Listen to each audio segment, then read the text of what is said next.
hermanos, vamos a dar comienzo a esta reunión entonces, reunión bíblico. Vamos a orar para comenzar. Padre amado, gracias en el nombre bendito de Jesucristo por el privilegio que tenemos, Señor, en esta noche de estudiar tu bendita palabra a través de tu siervo, Pastor Daniel. Espíritu Santo, Señor, lo conduzca en todo el estudio y también nos bendiga, Señor, en el clamor que haremos al final por nuestras vidas, de los que aquí estamos conectados y de los demás hermanos de la iglesia. Por los méritos de Cristo en la cruz. Amén. Hermano Daniel. Buenas noches, bendiciones. Bueno, seguimos hoy con Génesis, uno de los libros del Antiguo Testamento. Hoy vamos a ver el capítulo 1, verso 14 al 23. Génesis 1, del 14 al 23. Hemos titulado La creación parte 3. Esto es un poquito largo, pero es para saber más de lo que Dios tiene para nosotros, ¿no? Lo que ocurrió y lo que puede estar viendo en esta noche. Leemos Génesis 1, 14 al 23 y dice: Dijo luego Dios: haya lumbreras en la expansión de los cielos para separar el día de la noche, y sirvan de señal para las estaciones, para días y años, y sean por lumbreras en la expansión de los cielos para alumbrar sobre la tierra. Y fue así. E hizo Dios las dos grandes lumbreras, verso 16, las lumbreras mayores para que señoree en el día y la lumbrera menor para que señoreen en la noche. Hizo también en el las estrellas, y las puso Dios en expansión de los cielos para alumbrar sobre la tierra y para señorear en el día y en la noche y para separar la luz de la tiniebla. Y vio Dios que era bueno, y fue la tarde y la mañana el día cuarto. Dijo Dios: produzca las aguas ser vivientes y aves que vuelen sobre la tierra y en la abierta expansión del cielo. Verso 21. Y creó Dios los grandes monstruos marinos y todo ser viviente que se mueve, y que las aguas produzcan según su género, toda ave alada según su especie. Y vi Dios que era bueno, y Dios los bendijo: fructificad y multiplicaos, y llenad las aguas en los mares, y multiplíquense las aves en la tierra. Y fue la tarde y la mañana el día quinto. Hemos visto y leído verso 14 al 23 del primer capítulo de este versículo. Vamos a ver desde el 14 hasta el 19. Moisés pasa el cuarto día en el cual se hicieron las estrellas. Dios había creado antes la luz, pero ahora instituyó un nuevo orden en esta naturaleza nueva para que el sol sea el dispensador de la luz diurna y la luz a las estrellas por medio de la luna. Deben brillar por la noche, y le asigna este oficio para enseñar que todas las criaturas están sujetas a su voluntad y ejecutar lo que él en su orden, porque Moisés no cuenta más que Dios ordenó cierto instrumento para difundir por la tierra, mediante cambios recíprocos, esa luz que había sido creada previamente. La única diferencia está que la luz antes se dispersaba, pero ahora procede de un cuerpo lúcido que al servir a este propósito obedecen el mandato de Dios, así lo dice Juan Calvino, para dividir el día y la noche. Se refiere al día artificial que comienza con la salida del sol y termina con la puesta, porque el día natural que se menciona incluye en sí mismo la noche. De ahí infiere que el intercambio de día y noche será continuo, porque la palabra de Dios, que determinó que los días fueran distintos de la noche, dirige el curso del sol a este fin. Que sean por signos, o sea, el sol y la luna. Debe recordarse que Moisés no habla con agudeza filosofía sobre misteriosos ocultos, sino que relata aquellas cosas que son observados en todas partes, incluso por los incultos, y que son de uso común. Una doble ventaja se repite principalmente en el curso del sol y la luna. Una es la naturaleza y el otro es aplicar a la institución civil bajo el término naturaleza. También me refiero a la agricultura, porque aunque sembrare o cosechar requiere arte e industria humana. Esto, sin embargo, es natural que el sol, al acercarse más caliente nuestra tierra, que introduce la estación primaveral, que es la causa del verano y del otoño. Finalmente, Moisés conmemora la bondad ilimitada de Dios al hacer que el sol y la luna no solo nos ilumine, sino que nos brinde otras ventajas para el uso diario de la vida. Queda que nosotros disfrutemos puramente de la multiforme bondad de Dios. Debemos aprender a no profanar tan excelentes dones mediante nuestro absurdo abuso de ello, dice Juan Calvino. Mientras tanto, admiremos esta maravilla de artífice, dice Juan Calvino, que ha arreglado tan bellamente todas las cosas arriba y abajo, que puede responder entre sí en el conocimiento más armonioso. Es bueno repetir nuevamente lo que he dicho antes.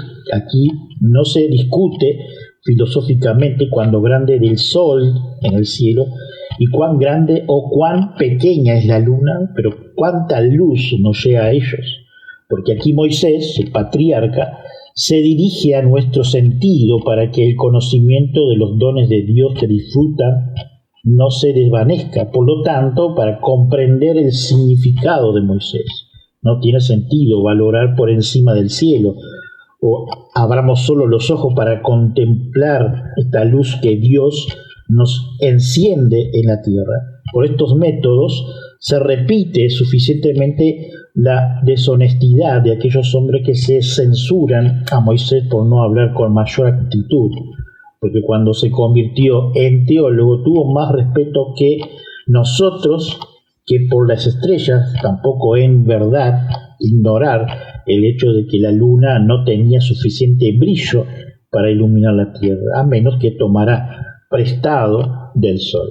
Pero lo concerniente y suficiente para declarar lo que todos podemos percibir claramente, que la luna es un dispensador de luz para nosotros, que es, como afirma los astrónomos, un cuerpo opaco, permite que sea cierto, mientras que niegue que sea un cuerpo oscuro, porque en primer lugar puede que se coloca por encima de él un fuego, debe ser necesariamente un cuerpo de fuego.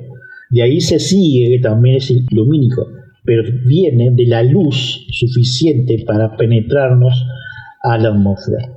Toma presente lo que le falta del sol. Él lo llama, Moisés, una luz menor en comparación, porque la porción de luz que nos emite es pequeña comparada con el esplendor infinito del sol. La mayor luz, he dicho, que Moisés no se inclina aquí suficientemente como filósofo sobre los sectores de la naturaleza, como puede verse en estas palabras. Primero, asigna un lugar en la expansión del cielo a los planetas y las estrellas, pero los astrónomos hacen una distinción de esferas y al mismo tiempo enseñan que las estrellas fijas tienen el lugar que les corresponde en el firmamento. El patriarca Moisés hace dos grandes luminarias, pero los astrónomos prueban, por razones concluyentes, que las estrellas de Saturno, que por su gran dimensión aparece como el menor de todos, es mayor que la luna. Aquí radica la diferencia. Moisés escribió en un estilo popular, cosas que, instructivo, toda la persona ordinaria dotada de sentido común podemos entender, pero los astrónomos investigan con gran esfuerzo todo lo que lo sagrado de la mente humana puede comprender. Sin embargo, este estudio no debe ser reprobado, ni esta ciencia debe ser condenada, porque algunas personas frenéticas suelen rechazar audazmente todo lo que les es desconocido, porque la astronomía no solo es agradable, sino también muy útil para ser conocida, dice Juan Calvino. No se puede negar que este arte despliega la administración de la sabiduría de Dios.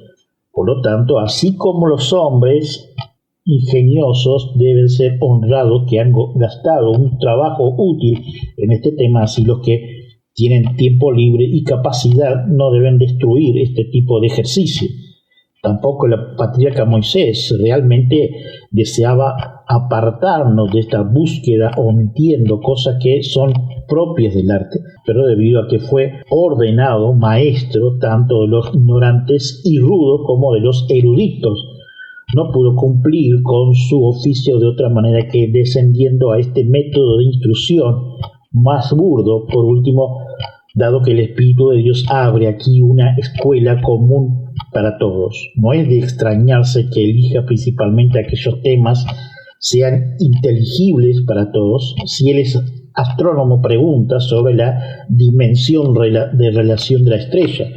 Encontrará que la Luna es menor que Saturno, pero esto es algo abstracto porque la vida parece diferente y el patriarca Moisés, por lo tanto, más bien adapta su discurso o la escritura al uso común, porque todo que el Señor extiende, por así decirlo, su mano hacia nosotros para hacernos disfrutar del brillo del sol y de la luna.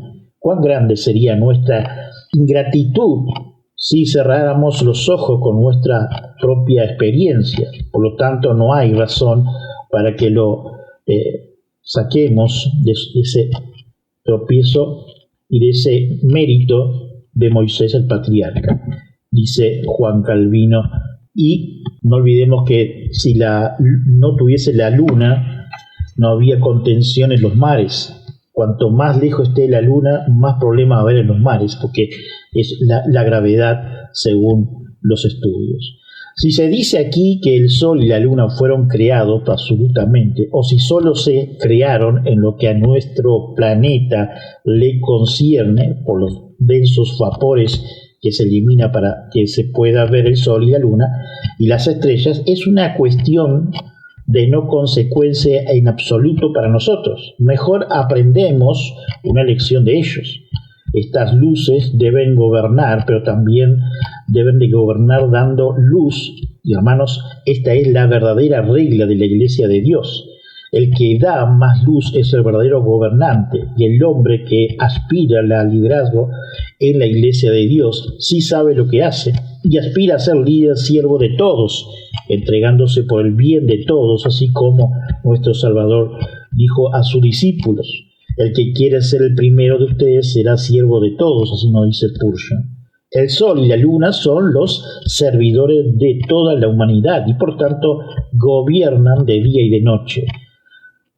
Agáchense, hermanos míos, y decían guiar a otros. El camino hacia arriba es hacia abajo. Para ser grande debe ser pequeño. Él es más grande que no es nada en absoluto para sí mismo, sino todo para los demás, dice Spurgeon. Déjeme hacer una acotación. En la creación, precisamente en el firmamento, ya estaban las lumbreras mayor y menor, pero todavía no estaban activas o dadas la orden de la palabra de Dios en el momento exacto, en estos versículos que hemos leído. Él lo crea por su palabra. Así como la luna refleja el sol, así es cada uno de los predestinados en nuestra actualidad. Cristo nos alumbró a cada uno por medio del Espíritu Santo, siendo nosotros su ejemplo e imagen. Leamos algunos textos que exaltan la creación por nuestro Dios Padre, donde desde el principio fue parte de la Trinidad. Desde el nacimiento del sol hasta donde se pone, sea alabado el nombre de Jehová. Salmo 113:3. Alabadle sol y luna, alabadle vosotros todas las lucientes estrellas. Salmo 148:3. ¿Podrás tú atar los lazos de Pleiades o desatar las ligaduras de Orión? ¿Sacarás tú a sus tiempos la constelación de los cielos o guiar a la osa mayor con sus hijos? Job 38:31 al 32. Después tenemos varios textos más, como Salmos 147:4 y Isaías. Esto es como referencia. Verso 20. Dijo Dios, veamos la vida vegetal que fue creado: produzcan las aguas seres vivientes y aves que vuelen sobre la tierra en la abierta expansión de los cielos. Y creó Dios los grandes monstruos marinos y todo ser viviente que se mueve, que las aguas produjeron según su género, y todos ave alada según su especie, y vio Dios que era bueno, y Dios los bendijo, diciendo: fructificad y multiplicaos, y llenad las aguas en los mares, y multiplíquense en las aves en la tierra. Y fue la tarde y la mañana del día quinto. ¿Se da cuenta de lo que pasó? Todo tiene un orden. Puede imaginarse que se haya creado primero los seres vivientes antes de la tierra y la expansión de las aguas. Quizás usted me diga: claro que no. Esta respuesta es sencilla porque tenemos a la vista la escritura, la Biblia, la hemos leído y releído varias veces, pero si fuéramos la primera vez que la leemos, nos daremos cuenta que Dios, en su soberanía y voluntad, en su palabra eterna, creó todo lo que estamos viendo, y veremos escrituralmente más allá de la vida misma que estamos viviendo hoy. Esta creación de los seres animales fue creado, tienen alguna estructura, o sea, similares, no de genética, paso a paso, o por medio de una probeta o un clon o un animal. No, lo creado por Dios fue de la nada, por su palabra, más allá de los científicos que digan que pasaron millones de años para que estos animales fueran hechos, y de cada raza, pero en la escritura dada por Dios al patriarca Moisés, que dejó plasmado, se produjo en ese momento. Es decir, crear es crear de la nada, y fue creado así. Esto no fue de una misma célula, pero sí del diseño divino, nuestro Dios Padre, desde la Trinidad. No había vida en el mar, ni en la tierra, hasta que todo estuviera listo para ello. Dios nos haría infeliz a una criatura. Debe haber alimentación adecuada para alimentarse, y el sol y la luna para alegrarlos y consolarlos antes de que un solo pájaro en la expansión, una trucha solitaria, salte en el arroyo, dice Spurgeon. Entonces, después de que Dios ha dado luz a los hombres, a los bendecidos de diferente manera, su vida espiritual comienza a desarrollarse para la gloria de Dios. Tenemos los pensamientos que se elevan como ave en el firmamento abierto del cielo, y otros pensamientos que sumergen en el cielo misterioso de Dios, como los peces se zambullen en el mar, y estos son post-desarrollo o post-crecimiento de ese mismo poder que al principio dijo: hágase la luz, dice Spurgeon. Lo más probable es que el sol, la luna y las estrellas fueran creados el primer día, pero ahora en el cuarto día la atmósfera se despejó la suficiencia de muchas aguas que contenía como para que se abriera la nube y dejara ver a estos astros, dice Nadir Carreño. La versión de 1960 suprime el y entre señales y estaciones, haciendo que el sol y la luna señalara exclusivamente la estación, pero es tan inspirado como el resto, y nos adelanta que además de esa función también cumplía una función profética en grandes acontecimientos futuros, allí en Mateo 24-29 como referencia. Una vez más, Dios se alegró de su obra. Había llegado el momento de crear la vida animal en los mares y las aves. Todos estos seres fueron creados según su género y su especie. No hay indicación de la evolución de una forma de vida a otra. Es un gran error querer adaptar la Biblia a la evolución que, aunque es aceptada ahora universalmente, tiene graves objeciones desde el punto de vista de la teoría de la probabilidad, disciplina plenamente científica, como también de descubrimientos científicos que son ignorados por los evolucionistas. Este fue el quinto día que también Dios vio como bueno, así dice el comentario de Nadir Carreño Maufra. Que las aguas produzcan las criaturas que se mueven. En el quinto día se crean los pájaros y los peces. Se añade la bendición de Dios para que ellos mismos produzcan descendencia. Aquí hay un tipo de propagación diferente a la de la hierba y el árbol, porque allí el poder de fructificación está en las plantas y el de germinar está en la semilla, pero aquí tiene lugar la generación. Sin embargo, parece poco acorde con la razón que declaré, que los pájaros procedan del agua y por tanto los cautivos lo aprovechan como motivo de calumnia. Pero aunque no deberíamos parecer a otro, dice Juan Calvino, no estaría bien en nosotros aceptar el juicio, porque no deberíamos ser lícito al que creó el mundo de la nada, de la luz los pájaros fueron del agua, y que mayor absurdo luego tiene el origen de los pájaros del agua que el de la luz de las tinieblas. Por lo tanto, aquellos que atacan con tanta arrogancia a su creador buscan al juez que lo reduzca a nada. Sin embargo, si debemos utilizar el razonamiento físico en el concurso, sabemos que el agua tiene mayor afinidad con el aire que la tierra, dice Juan Calvino. El patriarca Moisés debería ser escuchado más bien como nuestro maestro, que nos transporta a la administración de nuestro Padre Dios a través de la consideración de su obra. Y en su verdad, el Señor, aunque es el autor de la naturaleza toda, no ha seguido de ninguna manera la naturaleza como su guía en la creación del mundo, sino que opta por hacer demostraciones de su poder que debería obligar a preguntar. Y Dios creó. Aquí surge una pregunta de la palabra creada, porque antes hemos sostenido que debido a que el mundo fue creado, fue hecho de la nada. No había nada.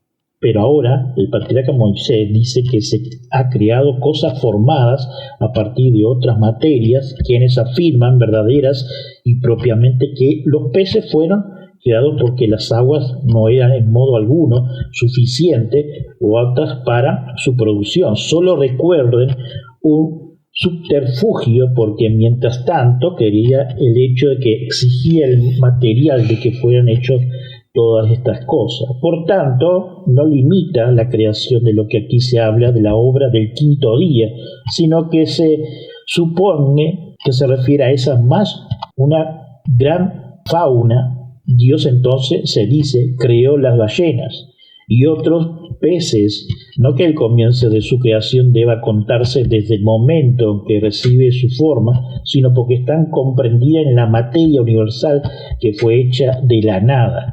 De modo que con respeto a las especies solo se le añadió forma, pero la creación es, sin embargo, un término que se usa realmente con respeto tanto al todo como a las partes, así nos dice Juan Calvino.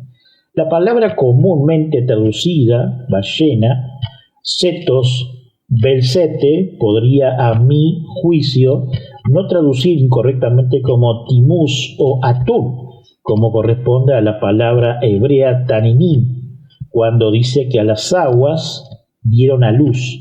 Procede a elogiar la ficción de la palabra, que las aguas escuchan tan pronto que, aunque sin vida en sí misma, de repente respondan a una descendencia viva de la propia palabra de Dios. Moisés, el patriarca, expresa más bien, es decir, que de las aguas se produjo diariamente innumerables peces, porque esa palabra de Dios, por la cual una vez la ordenó, está continuamente en vigor. Y Dios lo bendijo. ¿Cuál es la fuerza de esta bendición que pronto declara, dice Juan Calvino? Porque Dios, no a la manera de los hombres, ruega para que seamos bendecidos, pero con la más mera insinuación de su propósito afectuoso, lo que los hombres buscan con ferviente súplica. Por tanto, bendice a sus criadas que orden crecer, y crecer es decir, infunden fecundidad con su palabra. Pero parece inútil que Dios se dirija a los peces y a los reptiles. Responde este modo de hablar, no en otro idioma, sino fácil, porque el experimenta mismo enseña la fuerza de la palabra que se dirige a los peces. No fue pasajera, sino que al estar infundida en su naturaleza, ha echado raíces y da fruto constante. Así nos dice Juan Calvino, ya terminando y esperando que podamos leer, les invito a leer para la próxima Génesis 1 del 24 al 28. Oramos, Señor, te damos gracias por una vez más abrir tu palabra y también aprender más de estos comentaristas, pero también, Señor, que tú nos adviertes de todo lo que tú nos diste allí en el Génesis, de lo que tú nos diste. Señor, te agradecemos por cada cosa y por los presentes. Gracias, Señor amado. Amén.